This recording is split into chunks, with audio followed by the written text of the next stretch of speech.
राम राम जी सभी को। Career ride के इस ऑनलाइन प्लेटफॉर्म पर आप सभी का स्वागत है। रामबाण की अपनी छठी क्लास है, तो आज की अपनी क्लास हम शुरू करते हैं इस विचार के साथ के सुबह पढ़ो या रात को दिल में रखो इस बात को, सुबह पढ़ो या रात को दिल में रखो इस बात को, एक दिन कामयाब करना है अपने आप को। तो शुरू करते हैं हम अपनी क्लास को। जय मां सरस्वती। पहला ही क्वेश्चन है, विश्व का एकमात्र ठीक है, वर्ल्ड में एक ही है तैरता हुआ डागर किस झील पर है? किस झील पर है? वो है भाई डल झील। भारत में है डल झील, और किस राज्य में है? जम्मू कश्मीर में। तो एकमात्र तैरता हुआ डाकघर कहाँ है? डल झील, जम्मू कश्मीर में। वुलर झील ये भी कहाँ है? जम्मू कश्मीर में। चिल्का झील ये है उड़ीसा में। चिल्का झील है उड़ीसा में, और लोकटल झील है मणिपुर में। ठीक है। अगर आपसे क्वेश्चन आए कि भारत की सबसे बड़ी झील, भारत की सबसे बड़ी झील, भारत की सबसे बड़ी झील है चिल्का झील उड़ीसा, और भारत की सबसे बड़ी झील चिल्का उड़ीसा। भारत की सबसे बड़ी खारे पानी की झील, खारे पानी की भी क्या होगी? खारे पानी की झील भी कौन सी होगी?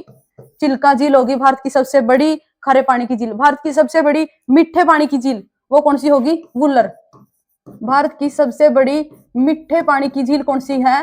वुलर झील, जम्मू कश्मीर में। भारत की सबसे गहरी झील कौन सी है?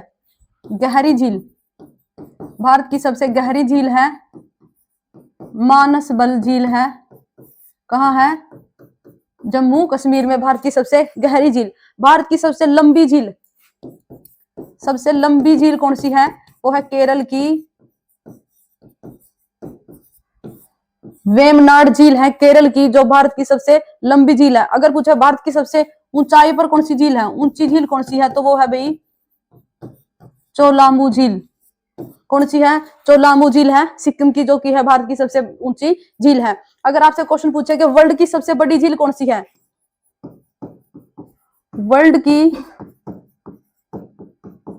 सबसे बड़ी, वर्ल्ड की सबसे बड़ी झील कौन सी है? कैस्पियन सागर।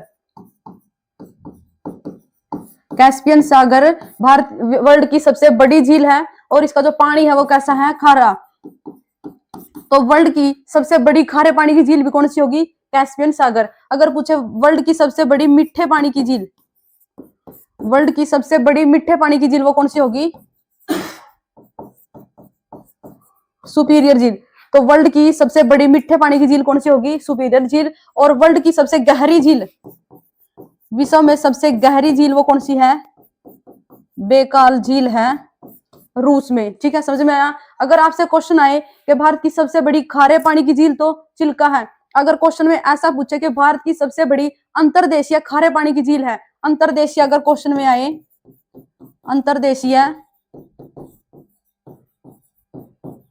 अंतर्देशीय खारे पानी की झील, तो आपका आंसर क्या आएगा? सांभर झील। सांभर झील जो कहाँ है? राजस्थान में। अंतर्देशीय का मतलब क्या है? इसके जो चारों ओर है जमीन है। जो चिल्का झील है इसका जो तट है ये समुद्र के किनारे लगती है, और अंतर्देशीय है जिसके चारों तरफ जमीन है, तो वो खारे पानी की झील कौन सी है? सांभर झील। तो अपने जो क्वेश्चन का आंसर क्या था? जो एकमात्र तैरता हुआ डाकघर है वो किस झील पर है? डल झील, जम्मू कश्मीर। नेक्स्ट अपना क्वेश्चन है, इम्परफेक्ट किसकी आत्मकथा है? इम्परफेक्ट किसकी आत्मकथा है? तो वो है संजय मांजरेकर, पूर्व क्रिकेटर खिलाड़ी हैं संजय मांजरेकर। इनकी जो आत्मकथा है वो कौन सी है? इम्परफेक्ट। ठीक है। राहुल द्रविड़ है भाई सबसे ज्यादा गेंद खेलने वाले खिलाड़ी हैं, लंबे टाइम तक है जो पिच पर खड़े रहते थे, तो इनको क्या संज्ञा दी गई है? The wall. राहुल द्रविड़ को क्या संज्ञा दी गई है? The wall. इनकी आत्मकथा नहीं, यहाँ पर इनकी जो एक पुस्तक है इनके ऊपर, वो है टाइमलेस स्टील। ये किसके ऊपर लिखी गई पुस्तक है? राहुल द्रविड़ के ऊपर। स्ट्रेट फ्रॉम द हार्ट, पीछे ही जो एचएसएससी के एग्जाम में आया था, किसकी आत्मकथा है? स्ट्रेट फ्रॉम द हार्ट किसकी है? कपिल देव की। स्ट्रेट फ्रॉम द हार्ट किसकी है? कपिल देव की। और सचिन तेंदुलकर की कौन सी पुस्तक है भाई? सचिन तेंदुलकर की, सचिन तेंदुलकर की है प्लेइंग इट माई वे। ये किसकी आत्मकथा है? सचिन तेंदुलकर की। मिल्खा सिंह की जो आत्मकथा है वो आप कमेंट में करेंगे कि मिल्खा सिंह की आत्मकथा कौन सी है। नेक्स्ट क्वेश्चन है, भारत की पूर्व प्रधानमंत्री इंदिरा गांधी ठीक है, इंदिरा गांधी से संबंधित पुस्तक पूछ रखी है, कौन सी है? इंदिरा गांधी से संबंधित पुस्तक कौन सी है? वो है भाई माई ट्रुथ। अपना आंसर क्या है? डी ऑप्शन है, माई ट्रुथ इंदिरा गांधी की पुस्तक है। डिस्कवरी ऑफ इंडिया ये किसकी है भाई? जवाहरलाल नेहरू। ठीक है, पंडित जवाहरलाल नेहरू की पुस्तक है discovery of India. Wings of fire ये किसकी है? जो भारत के मिसाइल मैन है doctor APJ Abdul Kalam. Doctor APJ Abdul Kalam Bharat के मिसाइल मैन है, तो इनकी कौन सी पुस्तक है? Wings of fire. My experiment with truth ये किसकी है? महात्मा गांधी की। महात्मा गांधी की कौन सी है? My experiment with truth. इनकी एक और है पुस्तक महात्मा गांधी की, हिंद स्वराज। ठीक है, महात्मा गांधी की कौन सी पुस्तक है? एक और, हिंद स्वराज। ठीक है, तो हमारे क्वेश्चन का जो आंसर क्या था? इंदिरा गांधी की पुस्तक कौन सी है? My truth.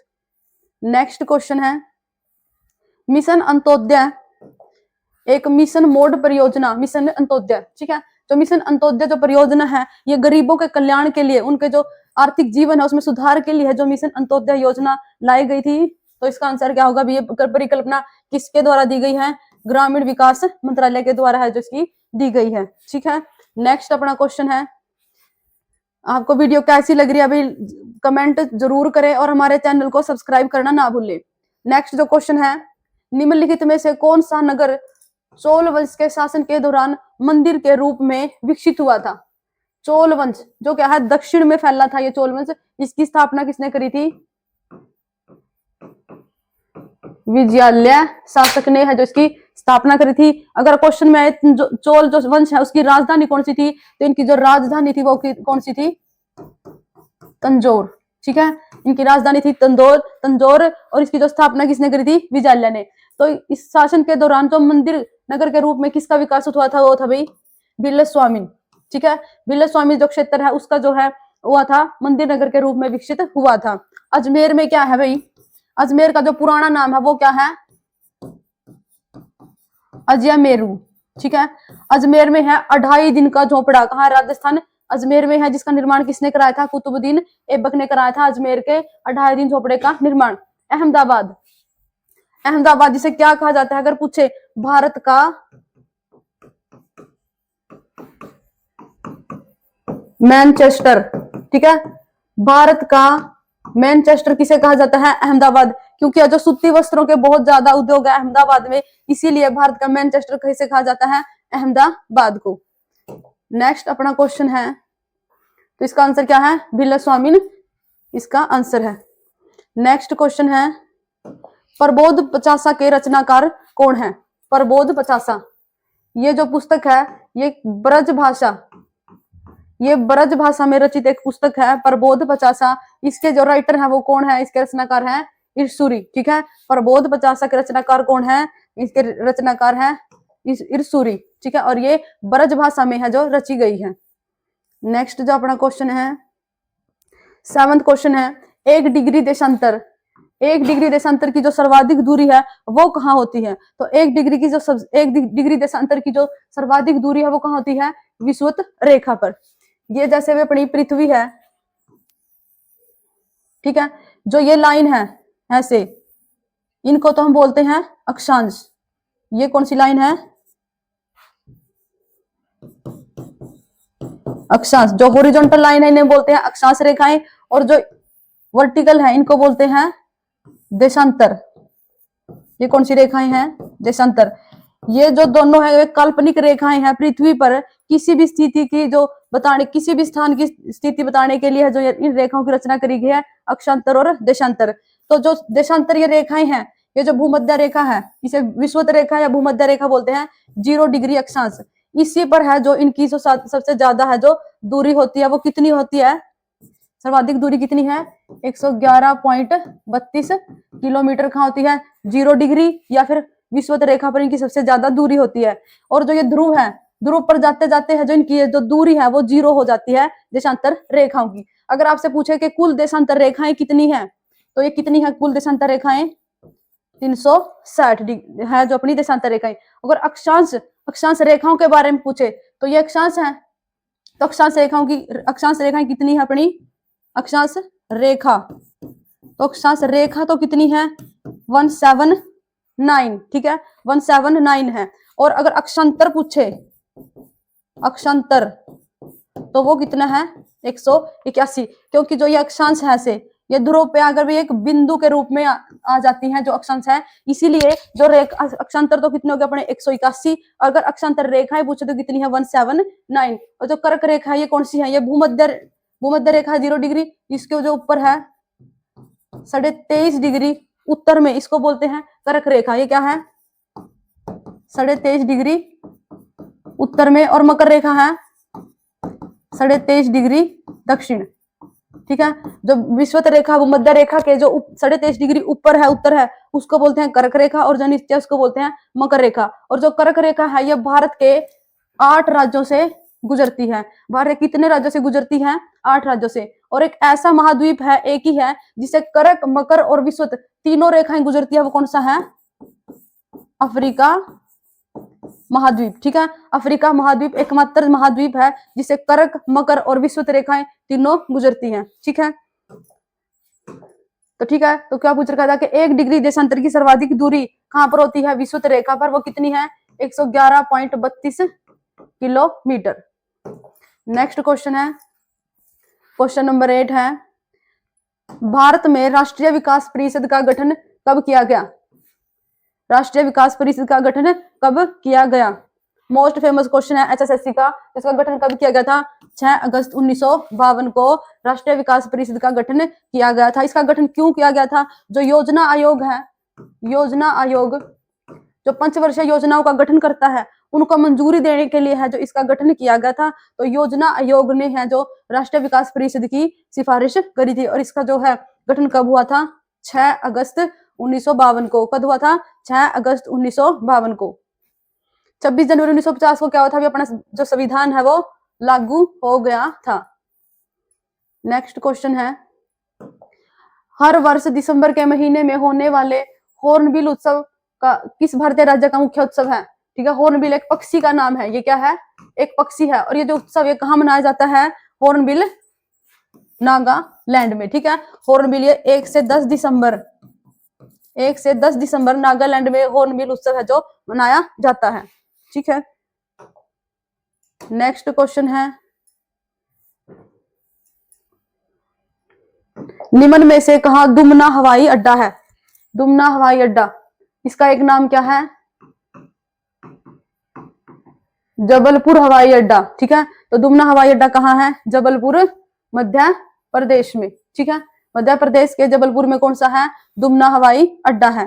भोपाल में कौन सा हवाई अड्डा है भाई, राजा भोज, राजा भोज है जो हवाई अड्डा है। ग्वालियर का एकमात्र जो अंतरराष्ट्रीय हवाई अड्डा है, जहां पे एकमात्र है भाई भारत का, जहां पर 2 रनवे हैं। ठीक है, 2 रनवे समांतर चालू है। एकमात्र हवाई अड्डा है जहां 2 रनवे समांतर चालू है, वो कहाँ है, ग्वालियर में है। और जो अपना भाई सबसे बड़ा जो अंतरराष्ट्रीय हवाई अड्डा वो कौन सा है, इंदिरा गांधी। कौन सा है, सबसे बड़ा अंतरराष्ट्रीय हवाई अड्डा कौन सा है, वो है इंदिरा गांधी अंतरराष्ट्रीय हवाई अड्डा, दिल्ली। ठीक है, ये भारत का सबसे बड़ा और सबसे व्यस्त अंतरराष्ट्रीय हवाई अड्डा है। क्वेश्चन है, हो जनजाति किस राज्य से संबंधित है। ठीक है, हो जनजाति से संबंधित है, आर्टिकल अपने संविधान में है 342। ठीक है, 342 आर्टिकल का संबंध किससे है, तो वो किससे है, जनजाति से है। तो हो जनजाति किस राज्य में रहती है, तो हो जनजाति रहती है भाई झारखंड। ठीक है, झारखंड और उड़ीसा में। मुख्य रूप से हो जनजाति झारखंड में रहती है और उड़ीसा में भी है जो हो जनजाति रहती है। मध्य प्रदेश में अगर क्वेश्चन आए कि भारत में सबसे ज्यादा जनजाति किस राज्य में है, तो मध्य प्रदेश में। ठीक है, सबसे ज्यादा जनजाति कहाँ निवास करती हैं, मध्य प्रदेश में। और सबसे कम किसमें, सबसे कम किस राज्य में जनजाति है वो निवास करती है, वो है यूपी। ठीक है, सबसे ज्यादा जनजाति है मध्य प्रदेश में और सबसे कम है यूपी में। हरियाणा और पंजाब में है कोई भी जनजाति निवास नहीं करती है, कहाँ, हरियाणा और पंजाब में। ठीक है, राजस्थान की है एक जनजाति है कोली, मीणा, ये राजस्थान में निवास करती हैं। मध्य प्रदेश में है एक गोंड, बेगा, ये जो जनजाति है ये कहाँ निवास करती है? मध्य प्रदेश में। ठीक है, तो हो जनजाति का निवास स्थान कौन सा है? झारखंड और उड़ीसा। नेक्स्ट क्वेश्चन है नागानंद, रत्नावली और प्रियदर्शिका। ये क्वेश्चन भाई मोस्ट रिपीटेड क्वेश्चन है। ये किसकी है? जो नाटक है इसके नाटककार कौन है इनके? तो कौन है? और ये किसमें रचित है? ये संस्कृत में। किसमें है? संस्कृत में रचित है। और इनके जो नाटकों के नाटककार कौन है? तो वो है हर्षवर्धन। हर्षवर्धन की प्रिया ने है जो नागों की रत्नों की माला डाली है। ठीक है, किस कैसे याद करेंगे? हर्षवर्धन की प्रिया ने नागों के रत्नों की माला डाली है। तो किसकी है ये तीनों रचना? हर्षवर्धन की। और बाणभट्ट जो है भाई, बाणभट्ट हर्षवर्धन के दरबारी कवि थे। ठीक है, हर्षवर्धन के दरबारी कवि थे। इन्होंने किसकी रचना करी थी? हर्षचरित की। ठीक है, यह हर्षवर्धन के जीवन पर लिखी गई बुक है। किसने लिखी है? बाणभट्ट ने हर्षचरित है। बाणभट्ट की एक और पुस्तक है, एक उपन्यास है कादम्बरी। कादम्बरी। अगर आपसे क्वेश्चन पूछे कि विश्व का सबसे पहला संस्कृत उपन्यास कौन सा है, तो आंसर क्या आएगा? कादम्बरी। और जिसकी रचना किसने करी थी? बाणभट्ट ने। ठीक है, नेक्स्ट क्वेश्चन है, इसका क्या आंसर आएगा? हर्षवर्धन। नेक्स्ट क्वेश्चन है भारतीय संघ में नए राज्यों को स्वीकृति, नए राज्यों को स्वीकृति कौन देता है? तो जो नए राज्य है उनका गठन करना है या सीमा, इनके नाम में परिवर्तन है, तो ये अधिकार भाई किसको है? तो ये अधिकार है संसद को। ठीक है, राष्ट्रपति, उच्चतम न्यायालय इनको नहीं है, तो किसको है? संसद को है कि भारत में नए राज्यों का निर्माण करना है, उनकी सीमा में परिवर्तन करना है, तो वो किसको अधिकार है? संसद को। नए राज्यों को स्वीकृति ये किस आर्टिकल में कहा गया है? आर्टिकल नंबर 3 में। नए राज्यों को स्वीकृति आर्टिकल नंबर 3 में। अगर किसी राज्य की सीमा में बदलाव करना है, उसके नाम में बदलाव करना है, वो भी किसमें? आर्टिकल नंबर 3 में। आर्टिकल नंबर 2 में क्या है? बाहरी क्षेत्रों से जो भारत में अगर नए राज्य मिलाने हैं तो वो उनका संबंध किससे है? आर्टिकल नंबर 2 से। ठीक है, समझ में आया? नेक्स्ट क्वेश्चन है यूरेनस की खोज किसने की थी? यूरेनस अपने टोटल प्रेजेंट में कितने ग्रह हैं? 8 ग्रह हैं। पहले 9 ग्रह थे, प्लूटो को निकालने के बाद 8 ग्रह रह गए हैं। जो यूरेनस है इसका एक नाम है अरुण, अरुण या फिर हिमदानव। ठीक है, यूरेनस को क्या बोलते हैं? अरुण, हिमदानव। और लेटा हुआ ग्रह बोलते हैं यूरेनस को, क्योंकि ये 90 डिग्री के अक्ष पर झुका हुआ है, इसलिए इसे लेटा हुआ ग्रह भी बोलते हैं। तो इसकी खोज किसने करी थी? ये इसका हमारा राइट आंसर होगा विलियम हर्शल ने यूरेनस की खोज करी थी। अगर पूछे अपना जो सबसे ठंडा ग्रह कौन सा है? यूरेनस। ठीक है, सबसे ठंडा ग्रह भी कौन सा है? यूरेनस। अगर क्वेश्चन में पूछे कि सबसे गर्म ग्रह कौन सा है? सबसे गर्म ग्रह कौन सा है? वो है शुक्र। ठीक है, सबसे ठंडा ग्रह है यूरेनस और सबसे गर्म ग्रह कौन सा है? शुक्र। तो यूरेनस की खोज किसने करी थी? विलियम हर्शल ने इसकी खोज करी थी। तो गैलीलियो ने किसकी खोज करी थी भाई? गैलीलियो ने करी थी दूरबीन की खोज करी थी। ठीक है, दूरबीन की खोज किसने करी थी? गैलीलियो ने। गैलीलियो ने है भाई जो चंद्रमा है उस पर पेड़ है, पहाड़ है, वो किसने? पेड़ों की जो पेड़ है चंद्रमा पर, तो वो किसने करी थी खोज? वो भी किसने करी थी? गैलीलियो ने। जो सूर्य के धब्बे हैं वो खोज किसने करी? गैलीलियो ने। और जो शनि है, शनि जो ग्रह है इसके जो 7 वलय हैं, शनि के 7 वलय की खोज भी किसने करी थी? गैलीलियो ने करी थी। और जुपिटर जो बृहस्पति है जिसे पीला ग्रह कहते हैं, उसके 4 उपग्रह की खोज किसने करी थी? गैलीलियो ने करी थी। उन्हें गैलीलियो उपग्रह की जो है संज्ञा दी गई है। ठीक है, कोपरनिक्स ने क्या क्या दिया था? हमारा इसका आंसर हो गया हर्शल। कोपरनिक्स ने दिया था भाई जो अपना सौरमंडल है उसका जो केंद्र है वो क्या होगा? सूर्य। ठीक है, तो सूर्य केंद्रित थ्योरी, सूर्य केंद्रीय जो थ्योरी है वो किसने दी थी? कोपरनिक्स ने दी थी कि जो सूर्य है वो सौरमंडल का क्या है? केंद्र होगा। ये किसने कहा है? कोपरनिक्स ने। कोपरनिक्स ने एक पृथ्वी की गति, कोपरनिक्स ने बताया था कि पृथ्वी की 2 गतियां हैं, घूर्णन गति और परिक्रमण गति। पृथ्वी की कितनी गतियां हैं? 2 गतियां हैं। पृथ्वी की 2 गतियां हैं, घूर्णन गति, एक घूर्णन है और एक है परिक्रमण। ठीक है। घूर्णन गति का मतलब क्या है? जो पृथ्वी है अपने ही अक्ष पर है, जो घूमती रहती है, उसी के कारण है जो दिन और रात बनते हैं। पृथ्वी की किस गति के कारण दिन रात बनते हैं? आंसर क्या होगा? घूर्णन गति। अगर पूछे पृथ्वी किस गति के कारण है जो ऋतु परिवर्तन होता है, वो है परिक्रमण। जो पृथ्वी है सूर्य के चारों ओर चक्कर लगाती है, उसी कारण है जो ऋतुओं में परिवर्तन होता है। ठीक है। कोपरनिकस ने एक और दिया था भाई, जो ग्रह है सूर्य से, जो ग्रह है उनकी दूरी के अकॉर्डिंग उनका क्रम, ये किसने दिया था? ये भी कोपरनिकस ने ही दिया था। केपलर ने क्या दिया थे?